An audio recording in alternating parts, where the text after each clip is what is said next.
We are introducing granular controls for conversation AI pauses. With this update, the setting, Send bot to sleep when I send AA, has been split into two independent options for manual and automatic messages.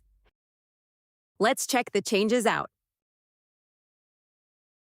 Messages sent directly by a user can pause the bot without affecting workflows. Messages sent via automations can be sent without unintentionally stopping the bot. If no changes are made or both options are enabled, the bot will continue to follow the previously configured sleep behavior. Let's go over how to access and change the sleep configurations for your conversation AI bots. Go to the Conversation AI tab inside the AI agents and create or edit a bot. Toggle manual message, workflow message, or both to enable bot sleep. Check the box next to reactivate bot after and set the time the AI should wait before restarting. Once satisfied with your changes, click Save.